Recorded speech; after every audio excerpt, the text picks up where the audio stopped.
You're watching the show that puts Mid-Michigan news in focus. This is Focal Point. Tonight on Focal Point, we'll tell you how local businesses are gearing up for the graduation crowd. We'll also show you why one shelter has reason to celebrate and just how you can help.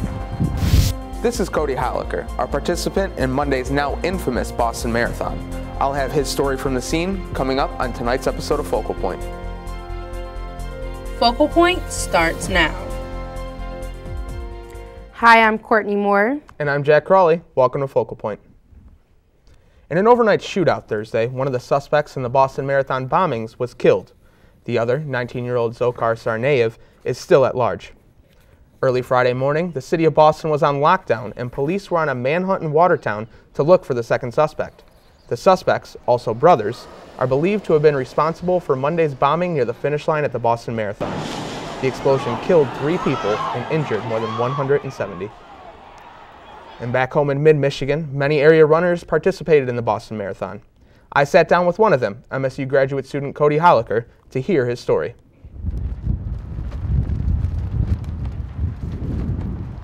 Across the country, flags are flying at half-staff this week. I was horrified and devastated about what happened. The explosions that rocked the Boston Marathon, as well as our nation, seem to have that effect on all of us, including avid runner and MSU graduate student Cody Hallaker, who ran the marathon. I got a flooding of people that were concerned about me reaching out to me and couldn't respond to them right away just because I wanted to wrap my head around the situation first. Cody had finished the race and was on his way to the hotel when the explosions happened. I just figured it was kind of hearsay. I didn't believe it. And at that point we went into our hotel lobby and we saw on the monitors the news going on. It took a bit for the news to sink in. I actually kind of shut down completely. I didn't really have an emotional response right away, but my mother, who was with me, immediate emotional response. Now safely back in his hometown, Hallaker is taking some time off from running to relax and reflect. I need some recovery time, yeah. In fact, I was thinking to run other races this year, but I think I'm going to take a little bit of a retirement for the remainder of the year. With the Lansing Marathon coming up this Sunday, it's clear that the attack on Boston is putting everyone, everywhere, on high alert. Security is heightened so much at this point, and the Lansing police have been terrific. Marathon director Owen Anderson says that Monday's terrorist attacks have led to extra precautions. We're setting up the course Sunday morning, which is good, so there's no opportunity for anyone to come onto the course overnight. As law enforcement continues to solve the case, the resolve and support shown around the country is the first step toward healing. People in the running and walking communities are expressing solidarity for the victims of Boston and just saying we're going to go forward. The country keeps on running. At last update, second suspect Dzhokhar Tsarnaev is still at large. Also this week, there was a massive explosion Wednesday at a fertilizer plant in West Texas. Members of the West Volunteer Fire Department and other first responders came out to a fire that broke out at the plant when a blast occurred about 20 minutes later. Law enforcement officials have not been able to determine a cause for the fire or explosion of the West Fertilizer Company. Friday morning, area police held a press conference to speak on the number of injuries. It is with a heavy heart that I can confirm 12 individuals have been recovered from the fertilizer plant explosion. The deceased have been taken to the Dallas Forensics Lab for proper identification. To date, there have been approximately 200 reported injuries. Also at the press conference, they mentioned that 50 homes were destroyed, as well as 3 fire trucks and an ambulance. Well, with the record rainfall this week, much of Michigan has seen record flooding. Many homes in flood zones have been evacuated as water levels continue to rise. Here in the Lansing area, the Red Cedar River has flooded in many spots, this one in the area on Farm Lane near the MSU Auditorium. The Lansing Marathon, which takes place this Sunday, runs along parts of the flooded area, and organizers are working to reroute the race to avoid the affected areas. And the Red Cedar is now home to 3,000 steelhead trout, thanks to the Michigan Department of Natural Resources. The DNR dumped the fish into the river last week on campus in a move that will allow fishing there for the first time since the 1960s. Water quality issues and agricultural drainage over the years created a less than ideal place to fish, but the Clean Water Act has helped purify the river again. Officials from the DNR say that it will ultimately become a place for world-class fishing. Well, what we're really doing is connecting people with the resource. And that's, when I was in college, a little bit of stress reduction if I had a fly rod in my hand, that certainly helped. It completes the experience, and it gives them, it'll allow a teaching experience too, to teach people how to fish and what the aquatic environment is in the river. And December, the MSU Board of Trustees voted to open a section of the river for fishing. It had been closed because campus is considered a preserve, which prohibits hunting and fishing. For most of us who have pets, they're about as close to us as you can get, and Michigan lawmakers are working hard to keep them safe. This month, the Michigan House introduced Logans Law, which looks to put those convicted of animal abuse on a local registry. They would have to submit their address, photo, and social security number to local law enforcement and be on the registry for 5 years, paying an annual fine of $250. A related proposal hopes to prevent shelters such as the Lansing Humane Society from allowing people on the registry to adopt animals. I think that, they're kind of, in some ways, helpless creatures that we need to, take care of. So, I think it's good to keep people from abusing them. I think this new law will help. The law started last year after an unknown person poured acid on Logan, an 11-year-old husky who later died from his injuries. With the recession in 2008, money has been hard to come by ever since. So much so that some Lansing residents have found their only safe haven at a local shelter that is celebrating 30 years of service. We've all heard the saying, there's no place like home. But for Linda Bennett and her son Christopher, they had to do without one for a while. We had lost our home due to unpaid taxes. So our house was auctioned off and we had to get out. Christopher, who's in his 20s, suffers from a genetic disorder and is nonverbal, prone to seizures, and cannot live on his own. Most shelters do not allow adults of the opposite sex. Here off of Abbott in White Hills in East Lansing, Linda and her son found Haven House, which provided them temporary emergency housing. It is the only shelter in the greater Lansing area that does not ask families to split up based on age or sex. Executive Director Angie Mayu says last year they helped 150 families, but won't stop there. For the 30th anniversary, we've been working for the last 2 years of building up and kind of piloting what we call rapid rehousing, where we can move families much faster out of the shelter and into their own home. Their goal is to raise $750,000 to help families get back on their feet and live on their own. I liked seeing them come from nothing and be able to get the American dream someday. Haven House doesn't only accept cash donations, but they always welcome volunteers to help out where needed. Volunteers like Ludell Snow and Shirley Bourdonnais, both retired Michigan State professors, who have made more than 100 dinners. They said, well, what we really need is somebody to cook. So we said, okay, we'll cook. You said you'd cook. I said I'd cut onions for you. It was a big relief to find some place that could take the two of us together. With the help of the volunteers and the resources at Haven House, Linda and her son are no longer residents. For Focal Point, I'm Molly Cassidy. Haven House also has programs set up during the holidays to ensure families really feel at home. Coming up, MSU students may have to work overtime this summer to pay for a rise in room and board. I'll tell you, Courtney, that makes me pretty happy that I'm graduating. You're so lucky. I have to work during the summer and next school year. Ooh, well, good luck with that. I'll definitely need it. Coming up next, we'll tell you how businesses are preparing after the break. There are moments of triumph, of discovery, and achievement. But what makes these moments possible?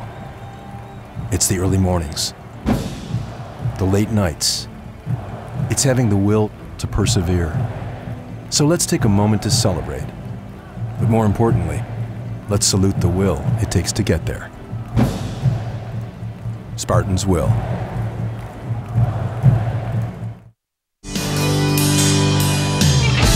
They've been called leaders, lifesavers, and world changers. They're also called Spartans.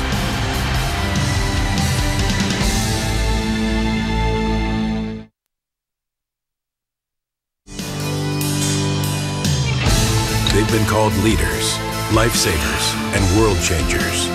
They're also called Spartans.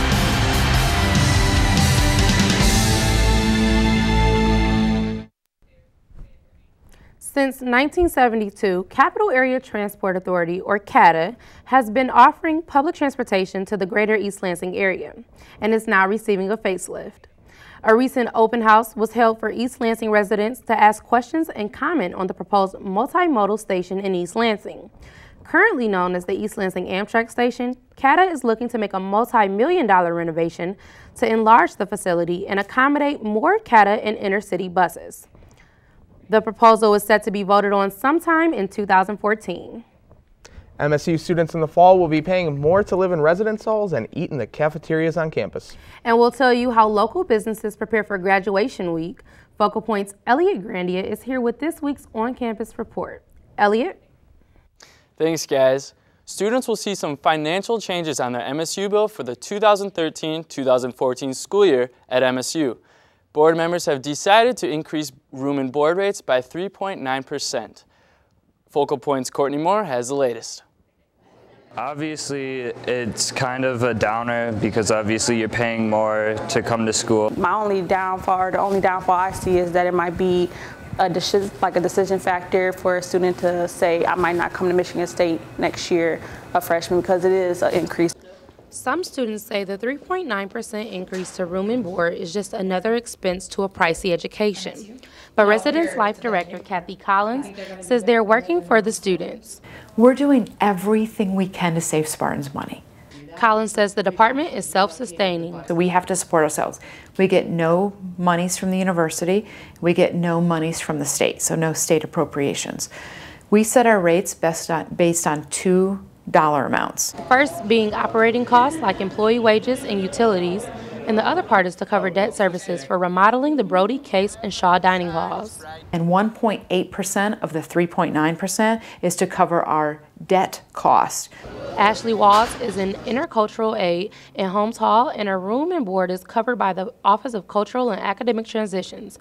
The rate increase might affect the funding next year. So with the increase in them paying for 70 students to live on campus, that might be a factor to how many students they can hire next year, how many students they can hire in the future. So students living in the dorms next year will pay an extra $136. And if you're dining on your basic meal plan, you're looking to spend an extra $194 per year. Zachary Plain is a freshman moving off campus next year, but he doesn't think the increase in room and board will be a determining factor for other students to remain on campus. No, I don't think so, because at least in my experience, living off campus right now is almost the same as living on campus. But he says there are benefits to staying on campus. They're doing free laundry next year, right? So that's part of it. And then the kitchens in the basement, that'll be nice, because I know there have been times where I wish that I had a way of cooking my own food. And we want to provide an environment on campus that helps students do a couple of things: learn, develop, grow, and persist to graduation.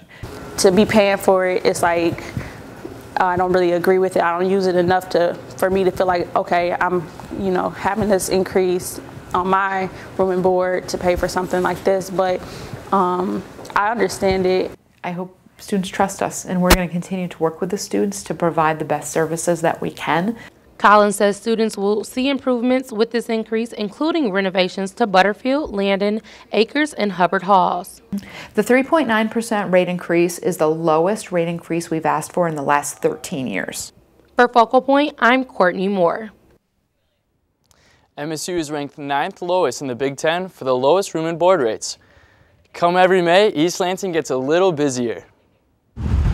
Whether by car, train, or even bus, thousands will be flocking East Lansing for MSU's spring graduation. A time for local businesses that can only be described as kind of crazy at first. Extremely busy. It's pretty intense in the gift shop. And prepping for the magnitude of people feels like when state's in the playoffs. It's like a home football game. The Kellogg Center, a mainstay for many MSU visitors, knows all about graduation crowds. Gift shop employee Leah Short said she'll be ready. The time just flies by, really, because people are coming in here for whether it be a snack to get revitalized, or maybe they're getting a souvenir for their trip or something. And for those who were hoping to stay at the Kellogg Center on graduation weekend, well, they had to book their rooms in January. There's 160 rooms, as I indicated. We'll be sold out for the weekend. Kellogg Center Director of Hospitality, Joel Heberlin, says that it's definitely important to book early. Some will make a room reservation and some restaurant reservations a year in advance. Local eateries like East Lansing newcomer Bagger Dave's are all prepping for the big day. And we actually have graphs so we can see like when our peak hours were to be able to make sure that we're properly staffed. And compared to an average $3,000 to $4,000 made a day, they expect $6,000 to $8,000 in a day, you know, which is pretty nice for our size. And starting months ago, they received calls from last year that are already like letting us know, like, hey, I was in here last year, we're probably going to be back this year. But regardless of the kind of crowds that will arrive in East Lansing, businesses and their employees will be ready. We'll definitely be accommodated. Graduates, just bring it on. I'm ready. I'm ready for it. The MSU Commencement Committee plans to print 42,000 programs for graduation. Around 9,000 seniors are expected to graduate with their respective colleges between May 3rd and May 5th. Michigan State hosted its first Science Festival running from April 12th to the 21st. Focal Point's Chris Ryan takes us to one of the hands-on demonstrations. Students walk into a wonderful world of weird science. These explosions and different color mixing, it's just crazy and also a lot of fun. Student Brian Bataya, along with two others, came to help MSU professor Robert LaDuca put a show on. It was really cool to see the kids get like super into it and like get really excited about chemistry, which is something that you don't see too often. Kids from all over the Lansing area came here to the biochemistry building at Michigan State University to see what happens when two chemicals that maybe shouldn't mix. We like to have things that are colored, to have a lot of color changes and maybe a little bit of explosive fun to it. And we also like to show a balance of chemical changes where the molecules themselves are changing and physical changes. So like when we froze the racquetballs in liquid nitrogen and they ended up like glass. Dr. LaDuca surely kept the kids interested. I heard one of the kids in the crowd at one point say, "I can't wait to take chemistry when I get older." I feel like we just did our job by being here. LaDuca tries to make a lasting impression for the young ones. If they get excited about chemistry, if they think chemistry is cool, if they think science is cool, if they think asking questions about nature is cool, you know, maybe later in the future if they have a teacher that's less exciting, they won't say, okay, well, chemistry is boring. It's like, no, my teacher is boring. Chemistry is awesome. And if just my show can get them to that point, it's done its job. For Focal Point, I'm Chris Ryan. This free event was just one of over 150 diverse offerings represented. That's it for On Campus. I'm Elliot Grandia. Back to you guys. Spring football practices started and we've got the highlights. Are you going to be able to make it to the spring football game this weekend? I wish I could, but got the banquet and stuff going on for end of the year banquet. And we also have the scoop on one MSU basketball player that's here to stay. We'll have more after the break. When I was greener than the hill, where flowers grew and the sun shone still. Now I'm darker than the deepest sea. Just hand me down, give me a place to be.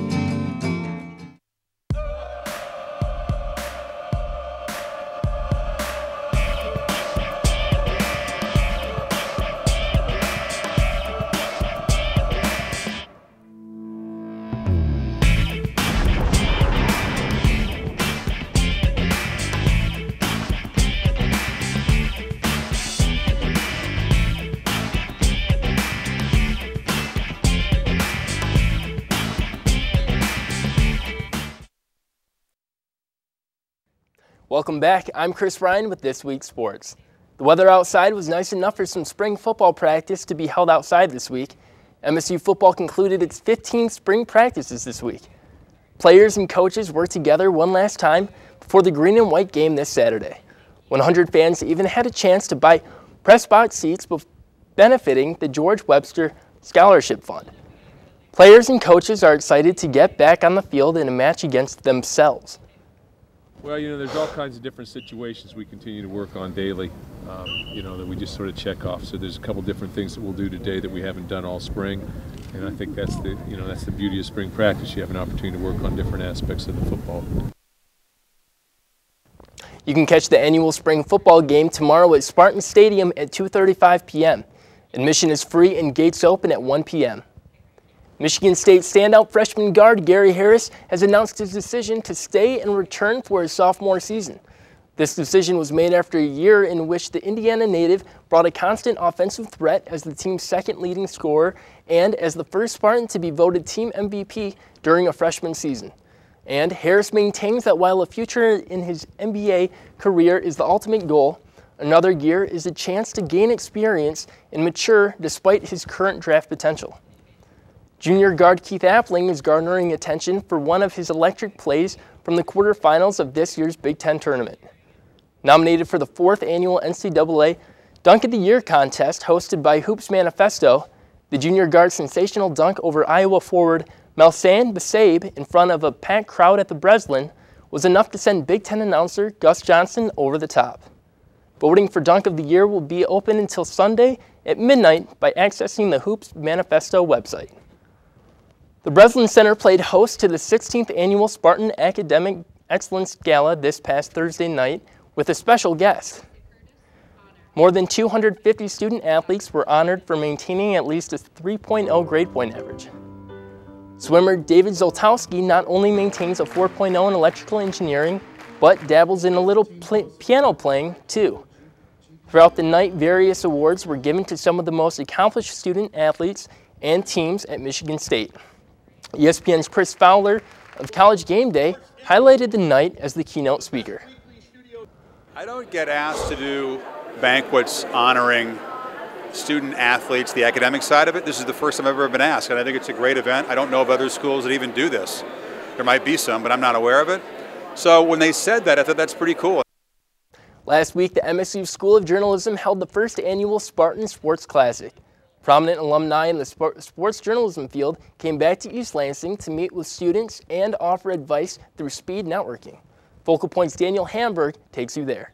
From the first Spartan Sports Journalism Classic at the ComArts building. You will have 5 minutes. I get a chance to learn. You guys ready? I don't have time to read all these, so you just have to tell me who you are. I'm still kind of looking for jobs. If you can't be a professional athlete, cover professional sports. I started out as a French major here, so I can really relate to that. I took Bob Gould's TV class. The good thing about journalism is you can cover everything. Let's go, let's go. Getting all of your experience by wherever you can get it. Right in, let's go. She got me my internship that opened up so many doors for me. I still would not tell you don't go for it. Okay. I would tell you to go for it. But if I see that you did an internship, if I see that you did a shadowing program, something like that, now I realize you're serious about it. Oh yeah, we should do something for the last round. This concludes the first of what will hopefully be many years of speed coaching. Students, did you guys have a great experience? The Michigan State baseball team battled the University of Toledo Tuesday afternoon in a doozy. State took an early 6-0 lead in the second inning, but Toledo rallied with 3 runs in the 4th, 2 in the 5th, and 1 in the 9th to force this game into extras. The game stayed 6-6 until the 12th when leadoff hitter Cam Gibson hit a triple. Center fielder Anthony Shecky ended the game with a 1-out sac fly. The win became the Spartans' 4th straight walk-off win. Head coach Jake Boss discussed the inconsistencies of his team after the game, though. You know, our focus needs to be better on the midweek games, and again, we keep going back to the success that we had last year, and we were rewarded with a bid to the tournament last year because we were so good in the midweek games, and I think we got out to a big lead and kind of lost that focus. The Spartans take on the Gophers of Minnesota this weekend in Minneapolis. That's all for sports. I'm Chris Ryan. Back to you at the desk. Thanks, Chris. It's an exciting time for the Wharton Center with a big show in town this week, an announcement of a major grant, and the release of next year's lineup. I spoke to PR manager Bob Hoffman, who gave me the scoop. Hi, I'm Courtney Moore, and I'm here with Bob Hoffman at the Wharton Center. And Catch Me If You Can, the Broadway musical, just came out this week. So could you tell us a little bit more about that? Sure, it's actually based on the DreamWorks motion picture, Catch Me If You Can, that was very popular, and before that it was a book. I got a story about fame and money. And it's a true life story of Frank Abagnale Jr., and he impersonates a doctor, a lawyer, an airline pilot, all as a very young person living the high life. It was nominated for 4 Tony Awards, 6 Drama Desk Awards, so it's a great show. So I hear that, the MSU Federal Credit Union just recently gave the Wharton Center an endowment, $1 million. Can you tell us, what's that going to do for the Wharton Center? It's expected to generate about $50,000 annually to support the production, operation, and marketing and education costs incurred. It's a great way for MSU, FCU to put their name again associated with Wharton Center. They believe so strongly in the arts, and we're so happy that they do. Okay, so that sounds like a lot of great things, going on for next year. I also hear that you guys just released the new schedule, the new lineup for next year. Can you tell us, what's to come for that, what we should look for? Absolutely. We just released the 2013-2014 season. We've got the Book of Mormon, which is, when you talk about people talking about shows, this is one that's on everyone's mind. Flashdance, the musical, will start this season, the Broadway season. We've got Ghost, the musical. Beauty and the Beast is coming back to Wharton Center. Now, Beauty and the Beast hasn't been here since, I think, 90s. The Gershwins, Porgy and Bess. I saw this in New York. Absolutely stunning, amazing. Just one of those shows that you have to see. Actually, all of them are. Okay, well, there you have it. I'm Courtney Moore here with Bob Hoffman, and that's all I've got for you. Those are just a few of the highlights coming next year. Catch Me If You Can continues with 2 shows each this Saturday and Sunday. Times, tickets, and next year's full schedule can be found at whartoncenter.com. Well, that's our show for tonight. We leave you now with the sounds of the Get Out concert, sponsored by the Media Sandbox earlier this week. Good night. Night.